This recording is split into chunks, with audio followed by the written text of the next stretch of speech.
ចេញពីខេត្តក្រចេះមកដល់ស្រុកវឿនសៃខេត្តរតនគិរីបាទធ្វើដំណើរពីក្រុងបានលុងចម្ងាយប្រហែលជា38គីឡូម៉ែត្រមកដល់ទីនេះតម្រូវឲ្យឆ្លងសាឡាងដោយសារគោលដៅចុងក្រោយរបស់ខ្ញុំគឺនៅត្រើយម្ខាង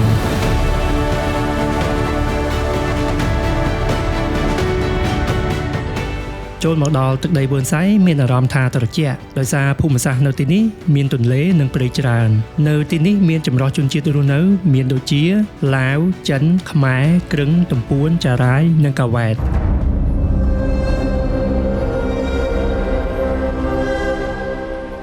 ជនជាតិដើមភាគតិចកាវ៉ែតភាគច្រើនរស់នៅក្នុងឃុំកុកឡាក់និងប៉ាកាឡាន់ពួកគាត់ភាគច្រើនប្រកបរបរធ្វើចម្ការនិងស្វែងរកអនុផលព្រៃឈើបើតាមប្រវត្តិជនជាតិដើមភាគតិចកាវ៉ែតចូលចិត្តរស់នៅតំបន់ព្រៃភ្នំដែលនៅរាប់តាមព្រំប្រទល់ប្រទេសខ្មែរនិងឡាវនិងជារឿយៗពួកគាត់តែងតែបម្លាស់ទីចុះឡើងដើម្បីធ្វើចម្ការបរបាញ់សត្វនិងរកអនុផលព្រៃឈើតាមឲ្យដឹងឈ្មោះកាវ៉ែតកើតចេញពីឈ្មោះអូកាវ៉ែតដោយសារពួកគាត់ពីដំបូងឡើយរស់នៅផ្ដុំគ្នានៅតំបន់នោះវាជួបព្រំដែនឡាវដល់ពេលអញ្ចឹងបងប្អូនកាវ៉ែតយើងធ្លាប់រស់នៅដល់ពេលរហូតមានសង្គ្រាមអីមកបែកបាក់ទៅនៅប្រទេសឡាវខ្លះបែកបាក់នៅកម្ពុជាសប្តាហ៍ថ្ងៃតំបន់ដែលពួកគាត់រស់នៅច្រើនជាងគេគឺនៅក្នុងស្រុកសៀមប៉ាងខេត្តស្ទឹងត្រែងនិងស្រុកវឿនសៃខេត្តរតនគិរីកាលពីដើមនៅពេលមានមនុស្សស្លាប់ការទុកដាក់សពគេមិនប្រើមឈូសឈើកប់នៅក្នុងដីទេពីដំបូងដើមឡើយដែលយើងធ្លាប់រស់នៅតាមជើងភ្នំព្រៃភ្នំអាស័យហ្នឹងតាមដងអូហ្នឹងពេលដែលសពដែលស្លាប់ទៅយើងយកជាអាស័យយើងពុះហើយយើងបិទហើយយើងទៅបញ្យួរកម្ពស់ពីដីហ្នឹង1ម៉ែត្រកន្លះដល់ពេលយើងបញ្យួរអញ្ចឹងវាតែងមានគេហៅសត្វមកបំផ្លាញសាកសពហ្នឹងដោយសារមានការយាយីនិងបំផ្លាញពីសត្វព្រៃទៅក្រោយមកពួកគាត់សម្រេចទុកដាក់សពនៅក្នុងមឈូសឈើវិញនិងបដូរពីការចងព្យួរនៅលើដើមឈើមកកប់នៅក្នុងដីវិញរហូតមកដល់សប្តាហ៍ថ្ងៃនេះជនជាតិដើមភាគតិចកាវ៉ែតមានជំនឿយ៉ាងមុតមាំទៅលើព្រលឹងដូនតានិងអារុក្ខអារក្សអ្នកតា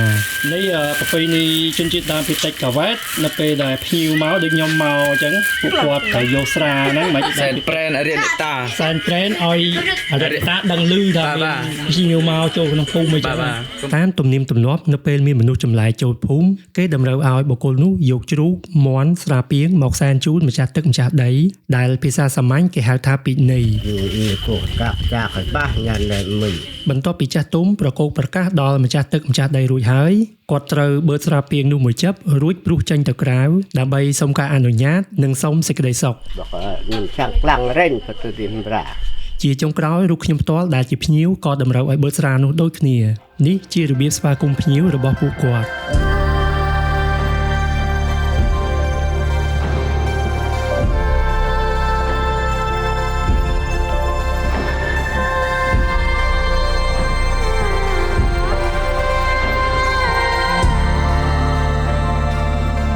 សង្កេតឃើញពួកគាត់ចូលចិត្តយកដើមឫស្សីមកធ្វើជាលំនៅឋានបើទោះបីជាសម័យនេះគេច្រើនធ្វើពីឈើឬថ្មក៏ដោយក៏យ៉ាងហោចណាស់ក៏នៅមានផ្ទះបាយនិងឧបករណ៍មួយចំនួននៅធ្វើពីដើមឫស្សីដែរពេលវាពងយើងផ្ងាចាយើងផ្ងាយ៉ាងវិញបាទហើយដល់ពេលផ្ងាចឹងវាមានថ្នាក់ណាសម្រាប់ដាក់ពងបាទដល់ពេលវាញាស់វាកើតជាកូនគេយើងដាក់ចេះវិញយើងលើកមកដាក់ផ្កាប់ផ្ងាមកចេះខាងនេះវិញខាងស្មើវិញអានេះកន្លែងពេលវាញាស់វាក្រុមកូនវាកន្លែងនេះបាទនិយាយទៅជាការច្នៃប្រឌិតរបស់ជនជាតិដើមភាគតិចកាវ៉ែតតែគាត់ចូលចិត្តយកអាស័យអីហ្នឹងមួយចំនួនក្រៅពីធ្វើផ្ទះធ្វើអីហ្នឹងគាត់យកមកច្នៃធ្វើទ្រង់មន់ទ្រង់ទាហើយធ្វើកន្លែងមន់ពងហ្នឹងក៏លក្ខណៈថាច្នៃប្រឌិតដែរបើយើងមើលទៅបណ្ដាជនជាតិដើមភាគតិចផ្សេងទៀតក៏មានផ្ទះធ្វើពីដើមឫស្សីដែរតែមិនមានច្រើនដូចខាងកាវ៉ែតហើយផ្ទះរបស់ពួកគាត់មានលក្ខណៈខុសប្លែកពីគេដោយសារមានក្បាច់ក្បូរនិងមានសង់ជាថ្នាក់ៗដែលបញ្ជាក់ពីភាពប៉ិនប្រសប់របស់ពួកគាត់ បើមើលទៅលើភូមិសាស្ត្រនៅតំបន់នេះទាំងមូលសម្បូរឈើប៉ុន្តែហេតុអ្វីពួកគាត់បែរជាជ្រើសយកដើមឫស្សីមកធ្វើផ្ទះទៅវិញទាំងដែលឫស្សីមិនសូវមាំនិងមានអាយុខ្លីជាងឈើអាចមានកត្តាមួយចំនួនដែលគាត់ជ្រើសយកដើមឫស្សីមកធ្វើជាងយកឈើកាលពីដើមការរស់នៅរបស់គាត់តែងតែបំលាស់ទីជាញឹកញាប់ព្រោះត្រូវធ្វើចំការវិលជុំដែលជាកសិកម្មបែបប្រពៃណីចំការវិលជុំតម្រូវឲ្យផ្លាស់ប្ដូរដីក្នុងរយៈពេលពី3ទៅ4ឆ្នាំម្ដងព្រោះក្នុងរយៈពេលនោះដីចាស់ចាប់ផ្ដើមអស់ជីជាតិដូចនេះគេត្រូវទុកដីនោះចោលឲ្យមានជីជាតិឡើងវិញក្នុងខណៈគេបន្តធ្វើចំការលើដីផ្សេងទៀតហើយទីតាំងដែលពួកគាត់ចូលចិត្តនៅតែងតែមានអូរដែលជាទូទៅនៅតាមរ៉បមាត់អូរសម្បូរទៅដោយដើមឫស្សីហេតុផលនេះហើយបានជាពួកគាត់ជ្រើសយកដើមឫស្សីមកធ្វើផ្ទះដោយសារងាយធ្វើនិងងាយរើនៅពេលពួកគាត់បំលាស់ទីដើម្បីទៅរកដីថ្មីធ្វើចំការពួកគាត់គ្រាន់តែទុកផ្ទះចាស់ចោលរួចចាប់ផ្ដើមធ្វើផ្ទះថ្មីមួយទៀតនៅលើដីថ្មីដែលពួកគាត់រកបានកត្តាទាំងនេះហើយដែលពួកគាត់នៅតែបន្តធ្វើផ្ទះឫស្សីបន្តពីដូនតារហូតមកដល់សប្តាហ៍ថ្ងៃនេះគ្រាន់តែការធ្វើមានចំនួនថយចុះជាងពីពេលមុន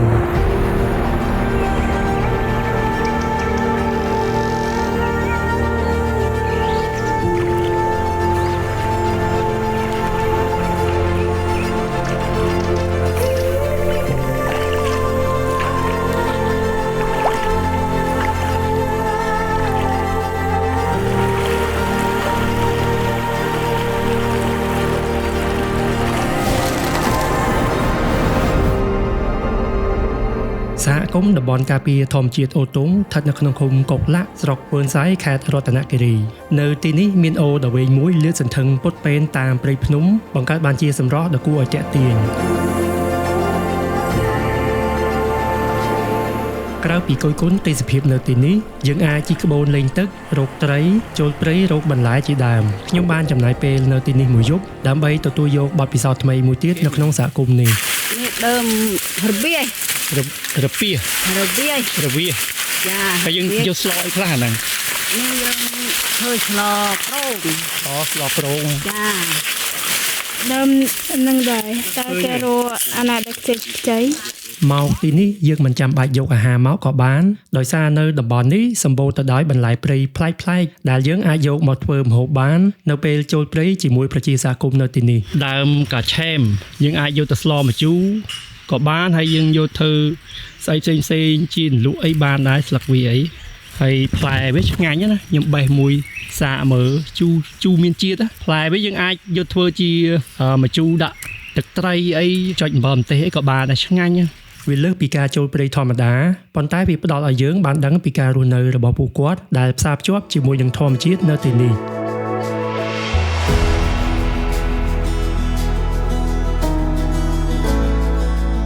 ហើយនៅនេះមានទីស្នាក់ការសហគមន៍យើងចង់បោះតង់លើថ្មប្រប្រាក់ទឹកក៏បានចង់សារៈនៅក្នុងសហគមន៍ក៏បានហើយអ្វីដែលពិសេសគឺត្រីសបោត្រីហើយយើងចង់ហូបត្រីដែលពួកគាត់រកហ្នឹងគឺមានត្រីច្រើនណាស់ញ៉ាំអត់សូវស្គាល់ប្រភេទត្រីអីខ្លះនៅនេះត្រីគាត់រកមកព្រឹកបានប៉ុណ្ណឹងដែរបានមកអាហារពេលព្រឹកត្បាល់អ្នកនៅព្រៃយើងយកអាស័យធ្វើត្បាល់បកអំបិលបន្តិច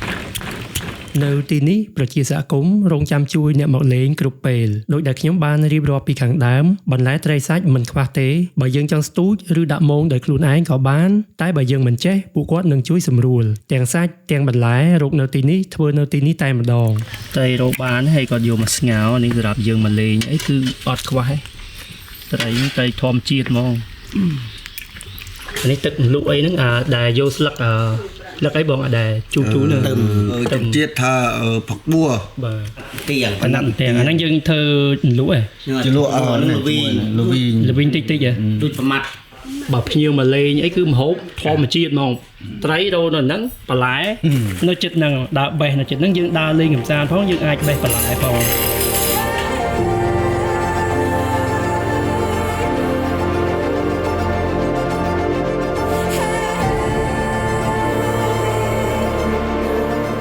ទាំងអស់នេះជាប្រវត្តិរឿងខ្លះៗដែលពាក់ព័ន្ធនឹងជនជាតិដើមភាគតិចកាវ៉េតដែលមានប្រពៃណីផ្សារភ្ជាប់ជីវិតប្រចាំថ្ងៃទៅនឹងធម្មជាតិហើយក៏ជាបទពិសោធន៍ថ្មីមួយទៀតរបស់ខ្ញុំដែលបានមកស្វែងយល់ក៏ដូចជាចែករំលែកប្រវត្តិរឿងរ៉ាវទាំងអស់នេះជូនដល់បងប្អូនបានទស្សនាបានជាចំណេះដឹងមួយផ្នែកតូចផងដែរ